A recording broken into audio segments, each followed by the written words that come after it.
कहा कि मुझे मार लो, मेरे दलित भाइयों को नहीं मारो। अगर प्रधानमंत्री जी यही बात मुसलमानों के लिए कह देते कि देश के लोगों और भाजपा के लोगों और बजरंगियों, तुम मुझे मार लो मगर मेरे मुसलमानों को मत मारो, तो भारत का मुसलमान पलकों पर इस प्रधानमंत्री को लेता या नहीं लेता, आप बताइए। का फट न गया, मसला ये हो गया पूरा। डंका तो बज रहा था तब जब मोदी जी को रेड कारपेट बिछाया जा रहा था।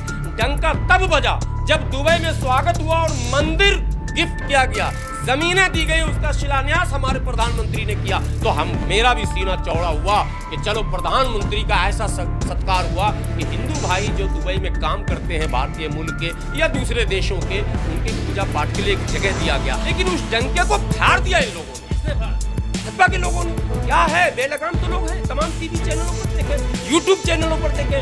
चैनल में जब चलाएंगे एजेंडा तो देश में कहीं न कहीं चलेगा डंडा। आपका एजेंडा ही है डंडा वाला, मारपीट, हिंदू मुसलमान लड़ बिगाड़, मंदिर मस्जिद पाकिस्तान बॉर्डर पर यही हो रहा। जब आप रात दिन मारपीट हिंदू मुसलमान ही दिखाओगे तो होगा क्या। सचिव लिखते हैं चिट्ठी तमाम देशों को कि नहीं ये तो बैड एलिमेंट्स थे, फ्रिंज एलिमेंट्स हैं, ये तो असामाजिक तत्व थे। अरे भाजी, भारतीय जनता पार्टी का राष्ट्रीय प्रवक्ता असामाजिक तत्व, इसका मतलब पार्टी असामाजिक तत्वों की है क्या? कि जो देश रेड कारपेट बिछा रहा था, जिस देश की पूरी आबादी हमारे भारत के एक राज्य के बराबर हो, जिस देश के बादशाह को अंतर्राष्ट्रीय स्तर पर हमारे बादशाह यानी हमारे प्रधानमंत्री के लेवल में खड़े होने की हैसियत नहीं होनी चाहिए थी, आज वो देश हमारे राजदूत को तलब कर रहा। तलब करना समझते हैं? तलब कर रहा, चलो हाजिर हुओ। क्या ड्रामा है तुम्हारे देश में, क्या हो रहा तुम्हारे यहाँ? मैं भारतीय जुबान में बोल रहा हूँ, बिहारी स्टाइल में। तलब कर रहा और डांट लगा रहा और जवाब मांग रहा और माफ़ी मांगने की बात कर रहा। बोलो भारत को हमसे माफ़ी मांगे, बोलो भारत को मुसलमानों से, यही तो बातें आ रही हैं अभी सामने। और साथ में जो हमारा प्रोडक्ट है भारत का, जो विदेशों में बिकता है, इससे एक बात तो साबित हो ही गई कि भारत के बहुत सारे प्रोडक्ट हैं जो गल्फ खाड़ी देशों में बेचे जाते हैं। आपको पता है खाड़ी देश में जितना भी मीट खाया जाता है, लगभग 60% मीट बीफ भारत का जाता है। और इत्तेफाक की बात है कि वो सब भाजपा का है, ये मैं कह रहा हूं। उसके सारे सप्लायर भाजपा के हैं और वही लोग हैं जो इस देश में घृणा, द्वेष, नफरत के ध्वजारोहक और अगुवाई करने वाले हैं। जैसे संगीत सोम का बीफ एक्सपोर्ट की फैक्ट्री है और कई नाम ऐसे हैं जिनके बीफ, अल कबीर, मुसलमान बेचारा तो कंफ्यूज हो गया। अल कबीर नाम सुन के कहा ये तो मेरा ही होगा। अल कबीर का मालिक जो है वो जैन है, गुजराती है। और ये नरेंद्र मोदी जी के एक इंटरव्यू में ये बात सामने आई है, भाई मेरे देश के हिंदू भाइयों, ये देश तुम्हीं को बचाना पड़ेगा, बड़े भाई तुम हो, अगर तुम नहीं बचाओगे तो कैसे बचेगा देश? जिसका बड़ा भाई हो शराबी, छोटा पिए तो हो क्या खराबी। गाना सुने आपने? तो यही तो कहा जा रहा है कि अभी इसको आंतरिक मामला कहकर मुस्लिम खड़े हुए ना कि हमारा आपसी मामला है, आप क्यों बोल रहे हैं? नहीं मुस्लिम नहीं, दो बातें हैं। देश पहले है तो हमें तो लज्जा है कि हमारे यहाँ ऐसे भी लोग हैं जिनके एक बयान से दुनिया में हमारी छीछा लेदर होती है, ये तो हमें लज्जा है। लेकिन साथ में हमें ये कहना है कि भारत धर्म प्रधान देश है, यहाँ सबों का सम्मान होना चाहिए। और एक्शन का रिएक्शन ये हमने नहीं कहा है, आदरणीय प्रधानमंत्री नरेंद्र मोदी जी ने गुजरात दंगे में कहा था, एक्शन का तो रिएक्शन होता है।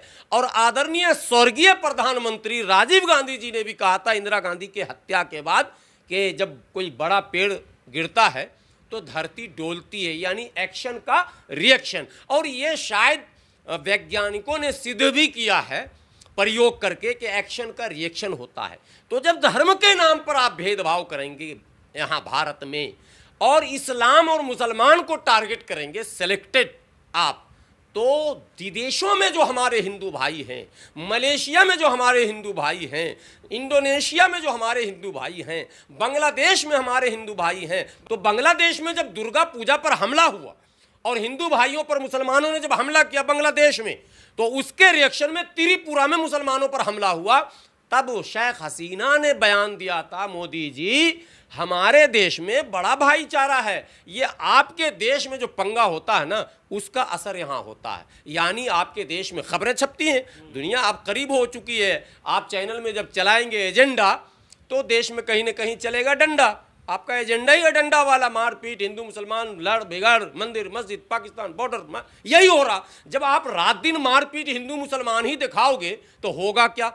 कहा जाता है इंसान जिन चीज़ों को सुनता है, जिन चीज़ों को देखता है और जिन चीज़ों को बोलता है ना, वो उसके दिल पर समा जाता है। हम देख रहे हैं लड़ते भिड़ते, हम देख रहे हैं कि जैन उम्र दराज जैन को मुसलमान समझ के मारते। पर अब ये बताइए, भारत का डंका इन देश बाकी जो दुनिया में बजने की बात करें वो बज नहीं रहा है। डंका फट न गया, मसला ये हो गया बुरा।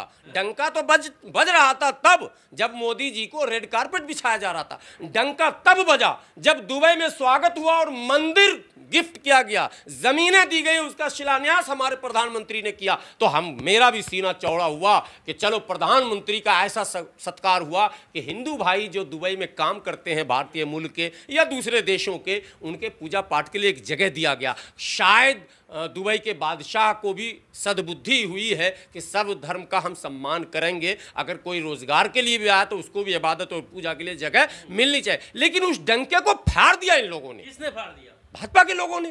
क्या है, बेलगाम तो लोग हैं, तमाम टीवी चैनलों पर देखें, यूट्यूब चैनलों पर देखें, तो गाली नहीं, सरकार ने अभी मोदी जी पिछले 2 साल से कोई भी बयान सार्वजनिक मंचों से नहीं दे सके। मॉब लिंचिंग का एक पूरा सीरीज है भारत में, फुल सीरीज है, लगभग 400 से अधिक ऐसे मॉब लिंचिंग हुए हैं जो दिल को दहला देने वाले और धर्म के नाम पर हुए हैं, और मोदी जी ने उस पर कोई बयान नहीं दिया। जब दलितों के साथ मॉब लिंचिंग बढ़ा और जब वो लड़का जो कॉलेज में पढ़ता था जिसने आत्महत्या कर लिया, रोहित वेमुला, और जब बवाल शुरू हुआ तब लखनऊ की एक सभा में मोदी जी ने कहा कि मुझे मार लो, मेरे दलित भाइयों को नहीं मारो। अगर प्रधानमंत्री जी यही बात मुसलमानों के लिए कह देते कि देश के लोगों और भाजपा के लोगों और बजरंगियों, तुम मुझे मार लो मगर मेरे मुसलमानों को मत मारो, तो भारत का मुसलमान पलकों पर इस प्रधानमंत्री को लेता या नहीं लेता? आप बताइए।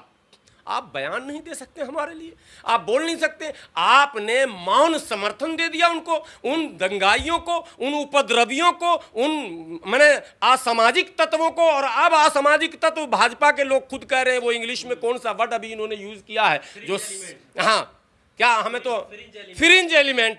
अब ये विदेश सचिव लिखते हैं चिट्ठी तमाम देशों को कि नहीं ये तो बैड एलिमेंट्स थे, फ्रिंज एलिमेंट्स हैं, ये तो असामाजिक तत्व थे। अरे भारतीय जनता पार्टी का राष्ट्रीय प्रवक्ता असामाजिक तत्व, इसका मतलब पार्टी असामाजिक तत्वों की है क्या?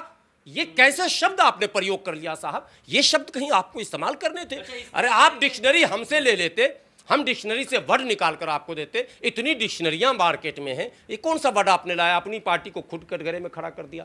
ये चीज तो फॉरेन पॉलिसी में जो आपने सवाल किया था, सरकार बिल्कुल फेल अब हो रही है। Fringe element